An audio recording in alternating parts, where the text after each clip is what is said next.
ابلیس نے شروع میں کسی ایک دماغ کے اندر مخلوط تعلیم کے لیے کو ایجوکیشن کا خیال ڈال دیا. اب اس کے جو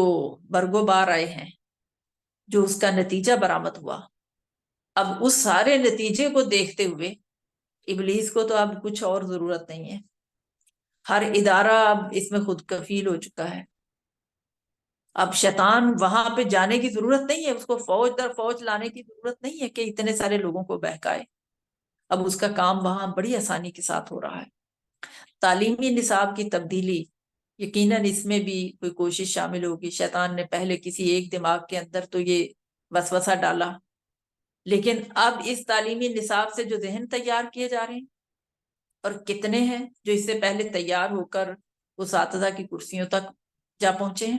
اور اب وہ اس عمل کو جس طرح آگے بڑھا رہے ہیں، اس میں ابلیس کو کوئی تکلیف اٹھانے کی اب ضرورت نہیں ہے. یہی حال ہمارے سیاستدانوں کا، ہمارے تاجروں کا، ہمارے باقی دیگر جتنے بھی ادارے ہیں، ان سب کا بھی یہی کردار ہے. ان میں کوئی ادارہ ایسا نہیں ہے جو شیطان کے مشن کو آگے نہیں بڑھا رہا. اب اصل عافیت اسی میں ہے. عافیت کا اگر کوئی راستہ، بچنے کا کوئی راستہ موجود ہے، تو وہ یہی کہ ہر مومن و مسلم اللہ تعالیٰ کی پناہ طلب کرے، اور پھر اس کے اوپر بھروسہ کرتے ہوئے اپنا سب کچھ اس راہ میں لگا دے. نبی صلی اللہ علیہ وسلم حضرت ابو ذر غفاری سے پوچھا، مسجد نبوی میں تشریف فرما تھے، تو پوچھا کہ ابو ذر تم نے نماز پڑھ لی؟ تو ابو ذر کہتے ہیں میں نے عرض کیا نہیں. فرمایا اٹھو اور نماز پڑھو. چنانچہ میں نے نماز پڑھی اور پھر آ کر بیٹھ گیا. حضور صلی اللہ علیہ وسلم نے فرمایا ابو ذر، شیاطین انس اور شیاطین جن کے شر سے اللہ کی پناہ مانگا کرو. یا ابا ذر تعوذ باللہ من شر شیاطین والانس والجن، کہ اے ابو ذر شیاطین انس اور شیاطین جن کے شر سے اللہ کی پناہ مانگو. میں نے عرض کیا یا رسول اللہ صلی اللہ علیہ وسلم، کیا انسانوں میں بھی شیطان ہوتے ہیں؟ تو آپ صلی اللہ علیہ وسلم نے فرمایا ہاں. تو گویا شیطانوں میں بھی وہ شر اسی طرح سے پایا جاتا ہے جیسے جنوں میں پایا جاتا ہے. تو ہر دو طرح سے، اور پھر تیسرا اپنا نفس بھی ہے. ان سب کے شر سے اللہ کی پناہ اپنے صبح اور شام کے اذکار میں، اور اپنے تمام امور میں، اور روزانہ کی بنیاد پہ یہ تمام جتنے بھی شر ہیں، ان سے اللہ کی پناہ طلب کرتے رہنا. کیونکہ اللہ کی پناہ ہی وہ حفاظتی شیلڈ ہے جو ہمیں اپنی حفاظت میں لے لے. تو پھر ان تمام قسم کے حملوں سے اور ان تمام قسم کے شر جو کہ نقصان پہنچاتے ہیں انسان کو، جسمانی لحاظ سے بھی، روحانی لحاظ سے بھی، اس کے ایمان کے اعتبار سے بھی، تو اس سے بچنے کا واحد راستہ یہی ہے. اللہ کی حفاظت سے بڑی حفاظت اور کسی کی نہیں ہے. تو اتنا بڑا حصار اور حفاظت جس کی لے لی جائے، اس کے بعد پھر انسان مطمئن ہو کر اس راستے کے اوپر چل سکتا ہے. اور جو باتیں سمجھنے کی اس میں سے ہیں، وہ بڑی اگرچہ باریک بھی ہیں، اور جب ہم گہرائی میں جا کے ان باتوں کو سمجھتے ہیں تو پتہ چلتا ہے کہ کوئی نیک سے نیک ترین انسان بھی شیطان کے شر سے بچ نہیں سکتا، سوائے اس کے کہ جب تک وہ اللہ کی حفاظت نہ لے لیں. ایک نیکوکار انسان بھی شیطان کا ہدف ہوتا ہے. اس کو بھی نیکی سے ہٹانے کے لیے اور اس نیک رستے سے پیچھے کرنے کے لیے، سست کرنے کے لیے، کاہل کرنے کے لیے وہ پوری کوششیں کرتا ہے. اور یہ اس کا اگرچہ مشکل ترین ہدف ہوتا ہے، لیکن وہ اپنے کام کے اندر بہت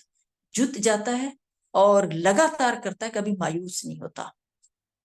مایوس اس شخص سے ہوتا ہے جو آخری مرحلے تک جو ہے وہ کامیابی سے ہمکنار ہوتا ہے اور اس کو شکست دیتا ہے.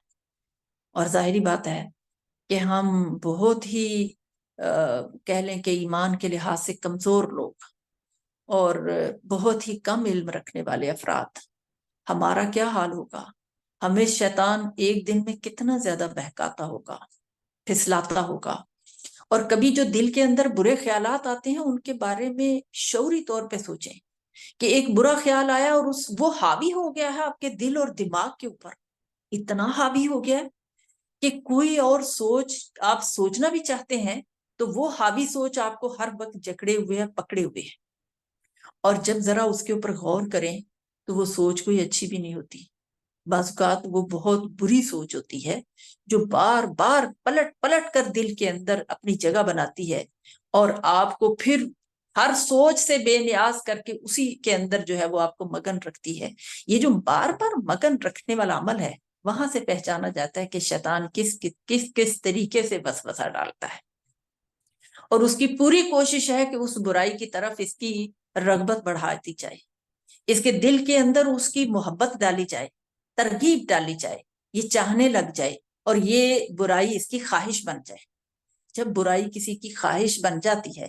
تو پھر خواہش تو بار بار جنم لیتی ہے. خواہش بار بار انسان کو آمادہ کرتی ہے کہ یہ کر گزرنا چاہیے. پھر وہی خواہش نیت بنتی ہے، پھر وہی نیت اس برے کام کی طرف عزم اور حوصلہ دے دیتی ہے کہ کوئی نہیں، باقی لوگ بھی تو کر رہے ہیں، پھر کیا حرج ہے کر لینے میں. کتنے ہی لوگ ہیں جن کو ہم نے دیکھا ہے کچھ بھی تو نہیں بگڑا ہے، اگر ہم کر لیں گے تو کیا فرق پڑے گا. یہ وہ مرحلے ہیں جہاں پر اس نقطۂ آغاز کے اوپر ہی اس برائی کی پہچان کرنی ہے جب وہ دماغ کے اندر بار بار وسوسے کی شکل میں آ رہا ہے، اور وہیں سے اللہ کی پناہ جو ہے وہ طلب کریں تاکہ وہ وسوسہ ہی وہاں سے دماغ کے اندر سے نکل جائے اور ختم ہو جائے. اور اللہ ہماری حفاظت کرے ہر طرح کی برائی سے، خواہ وہ ظاہر کی برائیاں ہیں، خواہ وہ باطن کی برائیاں ہیں، وہ روحانی ہیں، وہ اخلاقی ہیں، وہ جس طریقے کی بھی برائیاں ہیں، ان ساری برائیوں سے ہم سب کی حفاظت فرمائے. اللہ رب العالمین ہم سب کی مغفرت فرما دے، ہمیں معاف کر دے. وآخر دعوانا ان الحمد للہ رب العالمین.